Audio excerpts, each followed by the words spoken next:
여러분 이렇게 족보를 읽어보면 너무나 낯설고 발음도 힘들고, 여러분 영어를 하는 그 원어민들도 이거 발음시키면 막 헤맵니다. 히브리어 발음이기 때문에 굉장히 힘들어하고 묻습니다. 이거 어떻게 발음해야 되는지. 왜냐하면 이건 유대인들의 이름이고 독특한 그들의 전통 속에 있었던 히브리 언어들입니다. 여러분 이렇게 복잡하고 우리하고 먼 것처럼 보였던 이 족보가 사실은 굉장히 우리에게 중요한 신학적인 의미를 가지고 있다고 제가 계속 반복을 하고 있습니다. 마치 우리가 마태복음을 보아갈 때 1장에 이렇게 긴 예수 그리스도의 족보 계보가 나오고 아브라함과 다윗의 후손으로서의 그의 족보가 얼마나 중요하고 거기에 나 있는 14대, 14대, 14대 이 세 번이 반복되는데 그 중심에 예수 그리스도가 있는 것을 보여주고 있습니다. 그래서 여러분 우리 사회도 한 100년 전만 해도 어떤 뼈대 있는 집안은 족보가 중요하잖아요, 여러분. 그 족보를 보고 결혼이라든지 모든 것을 우리가 결정을 할 때 중요한 어떤 근거가 되는 그 사람의 정체성입니다. 내가 누구인가? 그것은 내 조상을 봐야만이 알 수가 있는, 바로 우리가 대한민국 백성이라는 것은 대한민국이라는 어떤 그 공동체 속에 족보를 가지고 있는 것입니다. 우리가 이 땅을 이렇게 살아갈 때 우리끼리니까 잘 모르지만 또 다문화 가정이 좀 섞이면서 조금씩 이제 좀 희석되긴 하지만 외국만 나가봐도 여러분 이 대한민국이 얼마나 중요한지 모릅니다. 여러분 어떻게 할 수 있느냐? 이 요건을 가지고 공항을 통과한다든지 어떤 중요한 법적인 문제가 있을 때 대한민국 이게 없으면 여러분 바로 경찰서로 가야 됩니다.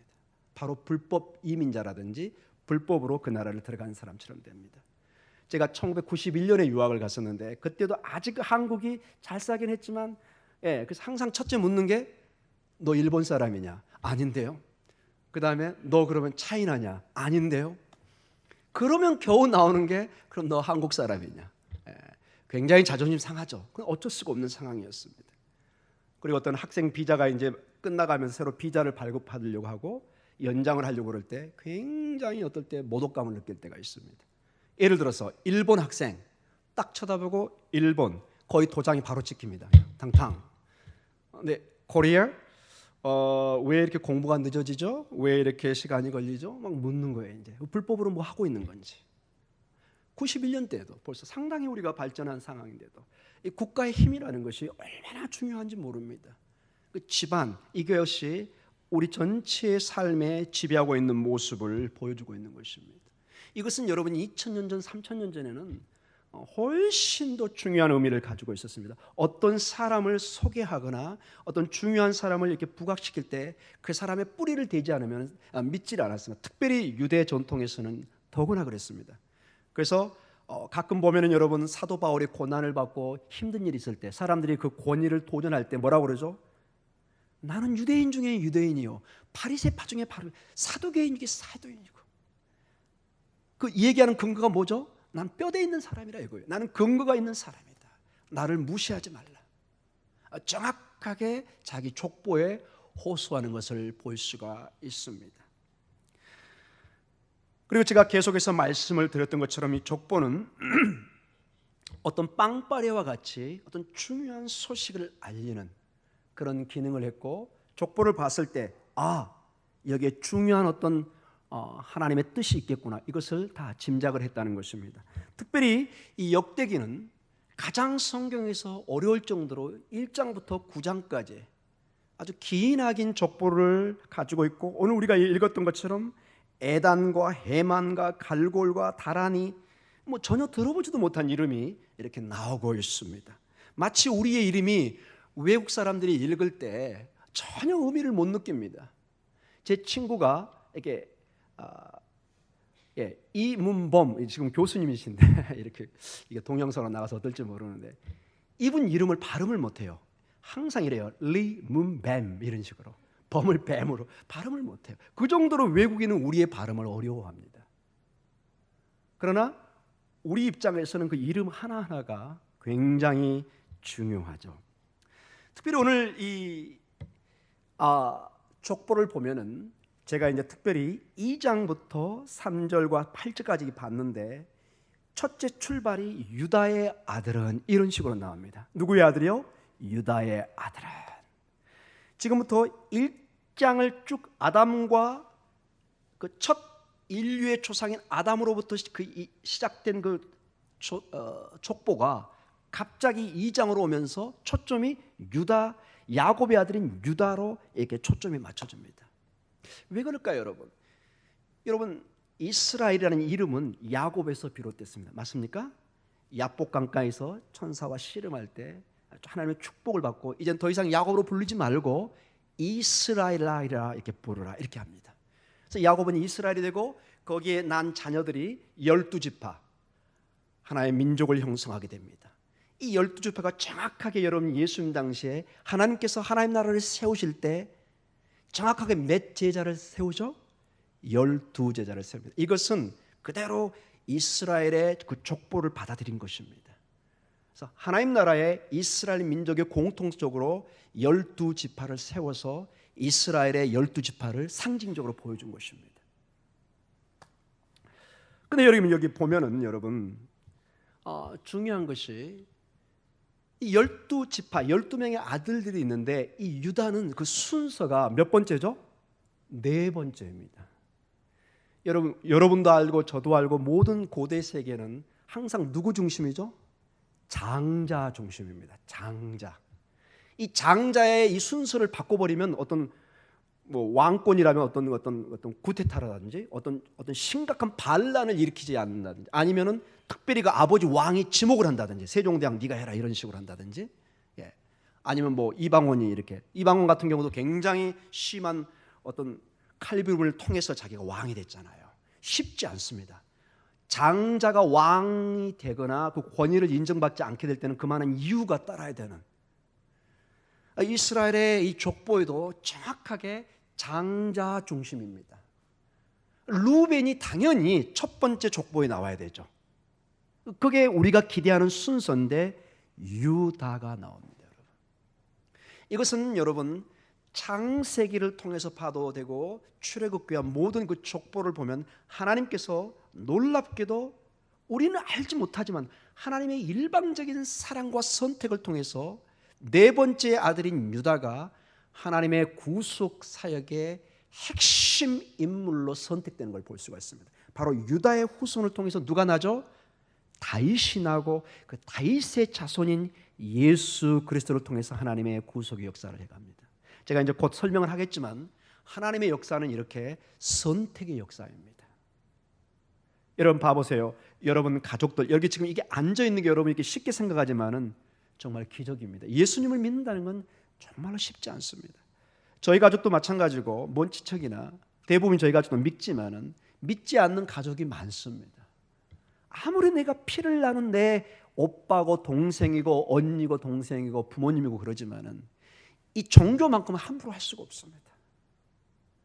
정말로 같이 나와서 천국에 같이 가고 싶지만은 안 됩니다. 이게 깊은 내면에는 하나님의 사랑과 선택이 있어야 됩니다. 하나님의 생명으로 부르시는 성령의 인치심이 있어야 됩니다. 굉장히 중요한 내용이죠. 그래서 여러분이 이렇게 나와서 예배를 드리고 하나님 앞에 나아가는 것은 이건 보통 일이 아닙니다. 지금은 우리가 이렇게 앉아있지만 내일 벌써 우리가 소천 예배 가잖아요. 사람이 인간의 마지막 단계인 죽음 앞에 섰을 때 이 영원한 생명으로 연결되는가 안 되는가는 너무나 중요한 문제입니다. 내 인생을 정말 최선을 다해 살았지만 그 마지막에 영원한 세계와 접속이 안 돼 있다면 그것처럼 불쌍한 인생은 없습니다. 마치 먼지처럼 사라져버리는 거죠. 오늘 여기 보면은 이 족보에 전체 1장부터 9장까지 특이한 현상이 있습니다. 우리 누구신가요? 전도사님인가? 그거 좀 띄워주실래요? 여러분 이 족보는 보세요. 1장부터 9장까지 이 족보의 내용이 나오는데 우리가 사실 2장부터 시작했죠. 2장부터 4장까지 상당한 양을 어떤 지파에 지금 초점을 두고 있죠? 유다 지파에. 그다음에 시몬이 나옵니다. 물론 시몬은 나중에 유다 지파에 흡수됩니다. 그래서 시몬과 유다는 한 지파나 마찬가지입니다. 2장부터 4장까지 첫 출발이 유다로부터 시작됩니다. 그 다음에 누가 나오죠? 5장에 루벤과 갓과 므낫세 반지파 전체적으로 북이스라엘을 지배하고 형성했던 이 이 지파들이 5장이 나오고 그 다음에 중앙에 전체 이 족보의 중앙에 누가 나와 있죠? 레위 지파가 있습니다. 이건 굉장히 특이한 점입니다. 전체 구조의 중앙에 레위 지파가 딱 이렇게 있습니다. 핵심에. 그 다음에 다시 이사갈, 베냐민, 납달리, 므낫세, 에브라임, 아셀 지파가 7장에 나와 있고 마지막 8장에 베냐민 지파가 나와 있습니다. 그러니까 처음과 끝이 유다와 베냐민 지파가 감싸고 있고 이 중앙에 레위 지파가 있는 구조를 띠고 있는 특이한 위치를 보여주고 있습니다.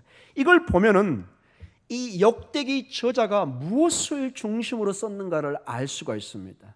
특별히 이 구조를 보면 여러분, 일단은 유다 지파가 역대기 저자의 핵심 관심사라는 것입니다. 모든 역사가 족보의 시작이 유다 지파, 즉 이스라엘 민족이 전체가 있지만 거기에 출발점이 유다에게 있다는 것입니다. 이 얘기는 10장 이후로 29장까지 다윗이 나옵니다. 역대상에. 다윗은 누구의 후손이죠? 유다의 후손입니다. 유다의. 그래서 이 족보에서 이미 앞으로 쓰여질 역대기의 중요한 장면들을 이미 힌트를 주고 있는 거예요. 벌써 이 얘기는 너희가 유다 지파를 주목해서 보라는 거예요. 그리고 그 유다 지파에서 왕이 나왔고 한 홀이 나왔고 그 홀이 다윗입니다. 그리고 역대기상 전체를 지배합니다. 이 다윗이 등극을 하고 그리고 다윗을 중심으로 왕권을 튼튼히 한 다음에 성전을 준비합니다. 짓는 것을. 그리고 역대하 1장부터 9장까지 그의 아들인 솔로몬이 나옵니다. 전부 다 유다 지파입니다. 그리고 솔로몬이 성전을 완성시킵니다. 그러니까 이 전체 역대기 상하에 거의 3분의 2 정도가 사실은 이 유다 지파 그리고 다윗과 솔로몬을 중심으로 이루어져 있습니다. 이 얘기는 역대기 상하를 읽을 때 이 유다 지파와 다윗과 솔로몬의 그 사건 그리고 그들이 중심했던 성전을 중심으로 읽지 않으면은 아무런 의미가 없다는 것을 말씀해 주고 있는 것입니다. 특별히 마지막에 있는 이 베냐민 지파도 동일하게 나중에 유다 지파와 하나 되면서 돌아온 공동체에 큰 힘을 형성합니다. 그래서 유다 지파는 베냐민 지파는 나중에 예수님 당시까지도 그 지파가 형성되어 있는 걸 볼 수 있고 그 대표적인 케이스가 사도 바울이 나는 베냐민 지파 사람이다 이런 얘기를 합니다. 대부분의 지파가 사라져 버렸는데 유다 지파와 이 베냐민 지파는 그때까지 남아서 계속 힘을 발휘하는 것을 볼 수가 있습니다. 그 다음에 이 중앙에 나와 있는 이 레위 지파는 중요한 게 여러분 성전을 다윗이 준비하고 솔로몬이 지었는데 자 이것은 왕권의 상징입니다. 성경에 보면 내 집 계속 내 집을 내가 약속하리라 집을 짓게 하리라. 사실 이 집이 왕권을 얘기하는 거거든요. 옛날에는 그 집이란 뜻이 왕권과 왕궁을 얘기합니다. 동일하게 동시에 하나님의 성전도 집이라고 그랬습니다. 아버지의 집 하나님의 집. 그래서 이게 동일한 의미인데 여러분 자 왕이 이 성전을 지었어요. 이 건물을 지었어요. 이제 뭐가 필요하죠? 여러분 이 예배당을 지어 올렸어요. 왜 올렸죠? 여기서 예배를 드려야 될 거 아니에요. 말씀도 가르치고 이렇게 목사가 와서 말씀도 선포하고 예배도 드리고 이 기능을 담당하는 사람이 바로 누구죠? 레위 사람들입니다. 실질적으로 다윗과 솔로몬을 통해서 하나님의 임재의 상징인 성전을 짓게 하고 이 실질적인 기능을 돌아가게 하는 윤활유와 같은 가스와 같은 역할을 하는 사람들이 레위 지파였습니다. 제사장 라인이었습니다. 이들이 하나님의 말씀을 가르치고 어떻게 하나님 앞에 나와서 예배드리고 어떻게 하나님의 뜻을 받들여야 되는가를 하나하나 가르치면서 전체 구조를 형성해 갑니다. 그 얘기는 이 역대기를 읽을 때 다윗과 솔로몬을 중심하는 유다 지파를 통해서 성전을 초점을 맞추지만은 동시에 이 성전의 찬양과 예배와 말씀 가르쳐 모든 선포의 핵심의 일을 하고 있는 이 레위 지파의 일들을 주목해서 보라는 것입니다. 좀 더 이것을 간추리면은 70년 정도 포로로 생활했던 그들이 약속의 말씀을 듣고 약속의 땅에 와서 그들이 살아갈 수 있는 길은 어떤 정치적 힘이나 그들의 지혜나 능력이 아니라 성전을 중심으로 한 예배 공동체로 살아야만이, 하나님께로 돌아와야만이 산다는 것입니다. 이건 너무나 실질적인 얘기였습니다. 왜냐? 그들이 정치적 힘으로 돌아왔나요? 그들이 독립투쟁을 하고 힘을 내서 돌아온 건가요? 아닙니다. 그들은 바벨론으로 포로로 잡혀가고 페르시아가 정복한 다음에 아직도 정복 국가의 밑에 살아가고 있던 아무런 힘이 없던 어떤 피난민이나 마찬가지인 사람들이었습니다. 그러나 고레스왕을 통해서 그의 칙령을 통해서 그들이 돌아온, 그들이 할 수 있는 일은 아무것도 없었습니다. 이 시편을 통해서 보면은 그발강이라는 게 나옵니다. 이 그발강이라는 게 뭐냐면은 이 유프라테스 강이 있는데 이 강에 운하를 만들려고 이렇게 강을 옆으로 이렇게 물을 연결한 하나의 강줄기가 있었습니다. 지금의 바그다드 근처에. 그게 그발강가였습니다. 거기에 특별히 유다 피난민들이 정착을 했습니다. 마치 청계천 주변에 사람들이 피난민이 정착하듯이. 그래서 거기서 늘 하루의 일과를 마치고 예루살렘을 향해서 그들은 기도하고 눈물을 흘리면서 언제 예레미야 선지자를 통해서 약속했던 나라로 돌아갈까, 이런 고민과 기도를 하는 모습을 보여줍니다. 그래서 여러분, 이스라엘에 가면 지금도 성전이 파괴된 다음에 그들은 더 이상 제사를 드릴 수 없으니까 회당을 만들기 시작합니다. 성전은 파괴되고 예배는 드려야 되고, 그 방법으로 마치 우리 교회 예배당처럼 회당을, 여러분 많이 들어보셨죠? 회당을 이렇게 지역마다, 이렇게 지방마다, 저기 충청도, 부산, 대구, 광주, 저기 강원도 이런 식으로 중요한 도시에 회당을 만들어서 제사는 못 지내지만은 말씀 공부와 기도를 할 수 있는, 그걸 했는데 여러분 놀랍게도 이 회당은 여러분 바벨론 쪽이나 다 있습니다. 성전이 파괴된 다음에 생긴 게 회당입니다. 예수님 당시에도 회당이 있었죠. 근데 여러분 특이한 점이 뭔지 아세요? 가서 고고학적으로 조사를 해보면 이 해당의 정문 있잖아, 이 문이 반드시 어디를 향한 줄 아세요? 예루살렘을 향해야 돼요. 우리는 주로 남향, 어디는 북향, 제가 살았던 남아공은 북향을 해야 햇빛이 들어옵니다. 우리하고 반대로 있으니까. 우리는 집이 가장 좋은 집이 어떻죠? 남향을 해야 되죠. 근데 그거에 상관없이 이 회당은 반드시 입구의 큰 문이 예루살렘 쪽으로 향해야 돼요. 이 전통에 보니까는 회계 국가도 있어요. 보니까 여러분 여기 좋은 호텔에 가보면은 이 아랍 사람들 손님을 받는 호텔 같은 경우는 그 방에 메카를 향해서 표시가 돼 있어요. 그 사람들 거기서 기도하는 거죠. 메카를 향해서 와서 기도하는. 여하간 이 다윗과 아론과 다윗, 즉 이 레위 지파와 유다 지파를 통해서 이 모든 하나님의 역사를 이루어가는 것을 볼 수가 있습니다. 마치 1장에 나와 있는 족보, 아담과 아브라함을 통해서 인류의 역사를 이어간 것처럼 이제 다시 하나님께서는 특별히 포도 공동체 다윗과 레위 지파를 중심으로 전체 이스라엘 백성들을 끌어가고 생명을 주는 모습을 보여주고 있습니다. 저는 이것을 보면서 특별히 이 선택의 문제를 좀 나누면서 여러분에게 도전을 주고 싶습니다.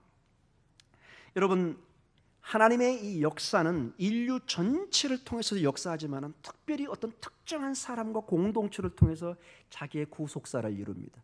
아담을 통해서 온 인류를 만드셨지만 그 아담이 하나님의 언약을 파괴했을 때 아브라함을 통해서 한 민족을 선택하고 이 민족을 통해서 반대로 온 인류로 나가서 구속의 사역을 이루려고 했습니다. 원래 계획은 아담을 통해서 전 인류에게 축복을 주는 거였는데 이게 깨지니까 하나님은 반대로 역발상을 일으키는 겁니다.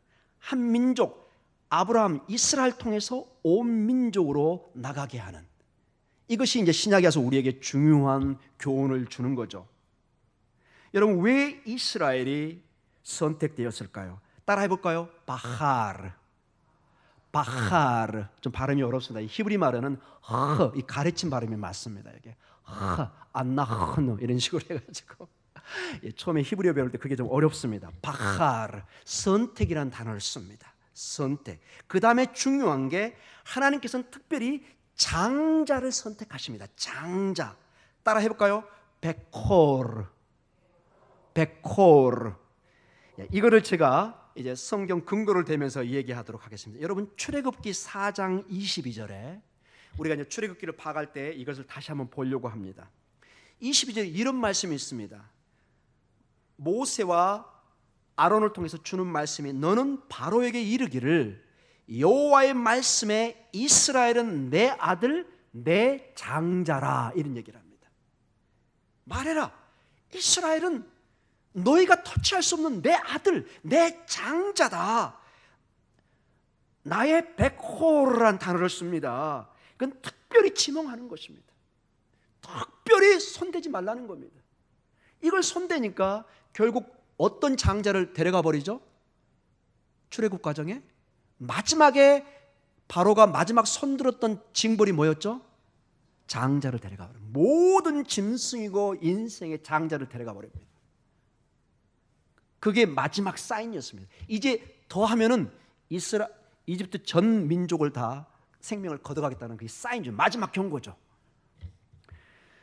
여러분 그리고 출애굽기 이 19장 5절과 6절에 아주 재밌는 표현이 나옵니다. 이 선택된 장자로 선택된 민족이 이런 식으로 표현이 됩니다. 자, 너희는 세계가 다 내게 속하였나니 너희가 내 말을 잘 듣고 내 언약을 지키면 너희는 모든 민족 중에서 내 소유가 되겠고. 아멘. 19장 5절에 이런 말씀. 여기서 내 소유란 말이 아주 특이한 말입니다. 우리 말의 번역은 좀 약합니다. 한번 따라 해볼까요? 세귤라. 세귤라. 이 세귤라라는 말은 이게 이 단어를 직접적으로 표현하면 무슨 뜻이냐면 너는 나의 가장 소중한 보석이다 이런 뜻입니다. 가장 소중한 나의 보석, 내 보물이다. 이게 내 소유라는 의미입니다. 이 세귤라. 신학적으로는 굉장히 중요한 단어입니다. 그래서 내 보물, 가장 나의 귀한 장자고 내 보물이고 내가 가장 아끼는 보물인데 너희가 6절에 보물을 선택해서 어떤 기능을 주냐면은 너희가 내게 대하여 어떤 나라가 되죠? 제사장 나라가 되며 거룩한 백성이 되리라. 너는 이 말을 이스라엘 자손에게 전할지니라. 하나님이 그들을 선택해서 제사장 나라로, 즉 제사장이라는 것은 모든 민족을 대신해서 하나님께 제사를 드리는 사람. 결국 이스라엘이 창세기에 열방에 나가 아담과 아브라함에게 주신 그 약속, 너는 온 민족과 이방의 복의 근원이라는 이것을 성취하고 있는 것입니다. 이스라엘 민족을 선택한 근본적인 이유는 이들을 왕 같은 제사장으로 만들어서 세상에 나가 그리스도의 하나님의 복을 선포하고 생명을 전하고 제사장같이 온 땅을 대표해서 모든 백성과 영혼을 함께해서 하나님께 예배를 드리게 하는, 이게 사실은 아담의 기능이었고 이게 이스라엘 백성의 기능으로 이제 다시 연결되고 있습니다. 역대기 하 13장 5절에 우리가 앞으로 이제 봐갈 텐데요, 이런 말씀이 있습니다. 이것이 좀 더 구체화되고 있습니다. 역대기하 13장 5절에 이스라엘 하나님 여호와께서 소금 언약, 즉 변치 않는 언약으로 이스라엘 나라를 영원히 다윗과 그 자손에게 주신 것을 너희가 알 것이니라. 아멘. 소금 언약을 통해서 영원히 다윗과 그 자손에게 주신다고 합니다. 유다 지파를 통해서. 역대기하 21장 7절에 이런 말씀이 있습니다. 여호와께서 다윗의 집을, 즉 다윗의 왕권을 멸하기를 즐겨하지 아니하였음은 이전에 다윗과 더불어 언약을 세우시고 또 다윗과 그의 자손에게 항상 등불을 주겠다고 말씀하셨느니라. 이제는 구체적으로 이 제사장 나라가 유다 지파를 통해서 형성되면서 소금 언약, 영원히 변치 않는 언약을 세우시고 영원히 꺼지지 않는 등불을 통해서, 그 빛을 통해서 함께 하시는, 왕권을 세우고 등불을 주는 하나님의 어떤 그 상징적 의미들이 나오고 있습니다. 즉 이스라엘이 두 가지 기능을 보여주고 있습니다. 즉 왕적이고 제사장적인 역할을 보여주고 있습니다. 그래서 여러분, 역대기는 어떻게 보면 지나칠 정도로 민족적이고 이스라엘 중심의 이스라엘 중심의 족보처럼 보이지만은 동시에 세상을 향한 하나님의 사명을 선교 중심으로 선택된 민족인 것을 동시에 보여줍니다. 이것은 우리 공동체에게도 아주 중요합니다. 우리를 부르셔서 이곳에서 우리만이 예배드리고 그런 가운데 우리가 천국 가는, 그것도 좋긴 하지만은 제가 처음에 와서 제가 몇 번 얘기했었죠. 그런 교회는 죽은 교회라고. 여러분, 교회는 반드시 세상으로 나가서 죽은 영혼을 위해서 허탕을 치더라도 여러분 복음은 선포해야 됩니다. 우리는 복음을 선포할 의무가 있고 그 결실은 하나님의 책임입니다. 여러분, 우리가 구원시키는 게 아닙니다. 우리는 생명의 복음을 알리는 것입니다. 그러나 때가 되면 하나님께서 그 씨가 떨어져서 열매를 맺게 하고 정말 10년 전에 전도한 사람이 돌아오는 역사를 보게 됩니다. 저는 베드로전서 12장 9절 말씀을 보면서 말씀을 마쳐가기를 원합니다. 베드로전서 죄송합니다. 12장이 아니라 2장입니다. 베드로전서 2장 9절 말씀, 여러분이 아마 잘 알고 때로는 암송했던 말씀일 것입니다. 지금 베드로는 나그네와 같은 우리 인생을 보면서 그냥 나그네처럼 살아가는 것처럼 보이지만 사실은 그냥 평범한 세상적인 나그네가 아니고 어떤 분명한 목표와 뜻이 있고 하나님의 어떤 의미가 있는 나그네요 순례자라는 것을 보여줍니다. 우리 9절 다 같이 한번 읽어볼까요? 시작.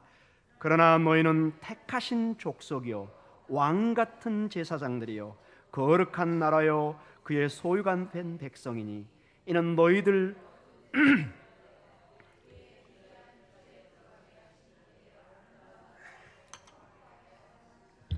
아멘. 여러분, 교회에서 자꾸 우리는 이 땅에 속하지 않고 나그네고 순례자 할 때 좀 의미가 어떨 때는 조금 비참하게 보이죠.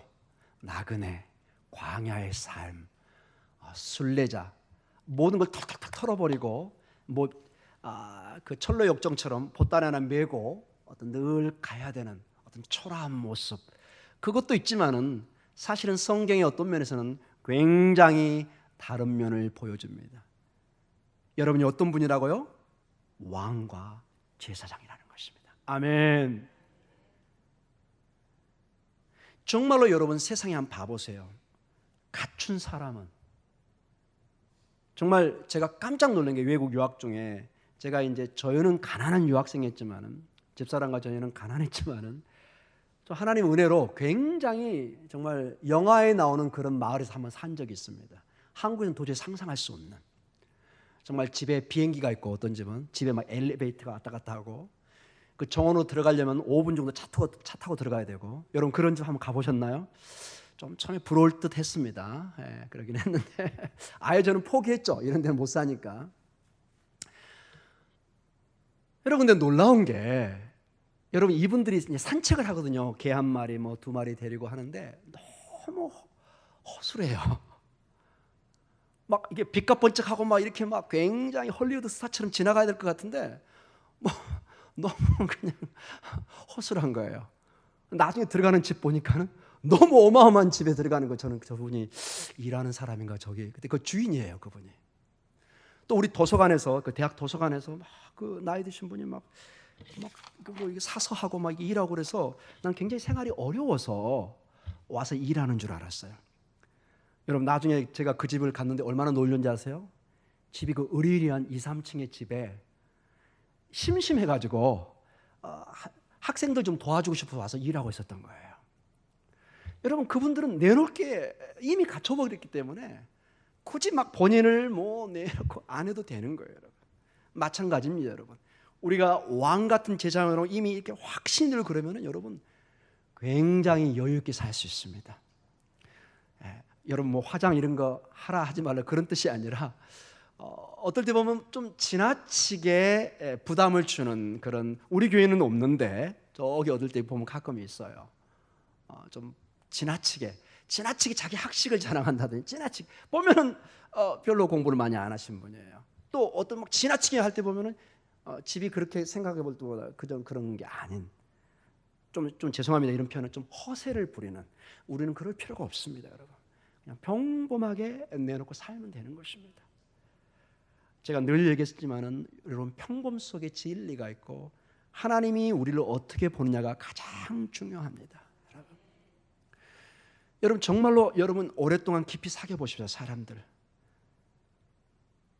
제가 가끔 이제 대학에서 이 수녀님들하고 공부할 기회가 있었는데 한 몇 년 동안 정말 화장기 없는 얼굴인데 부러울 정도로 아름다운 모습을 가지고 있어요.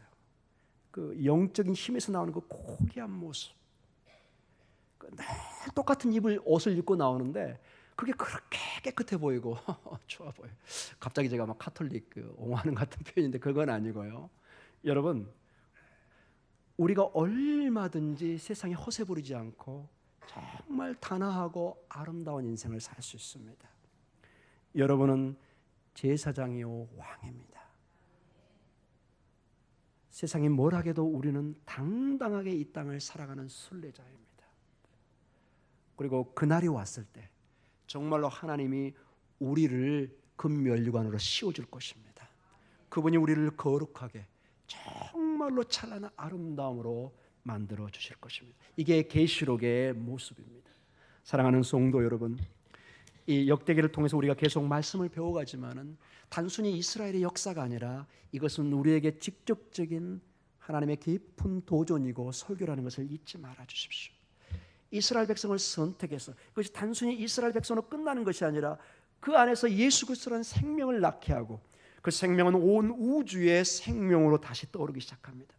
우리 목동중앙교회는 목동중앙교회로 끝나는 것이 아니라 여러분으로 끝나는 것이 아니라 우리를 통해서 하나님의 놀라운 뜻을, 생명을 보내는, 그래서 가장 아름다운 사람이 누구냐? 기도하는 사람, 말씀을 보는 사람, 수많은 영혼에게 하나님의 말씀을 전해서 마지막 때 착하고 충성된 자가, 네가 목동중앙교회 권사였느냐, 장로였느냐, 목사였느냐, 집사였느냐, 성도였느냐, 정말 잘했다. 여러분 그런 말 듣고 싶지 않습니까? 어떠세요 여러분? 너 정말 화장 이쁘게 했더라, 너 정말 좋은 집에 살았더라. 다 쓸데없습니다.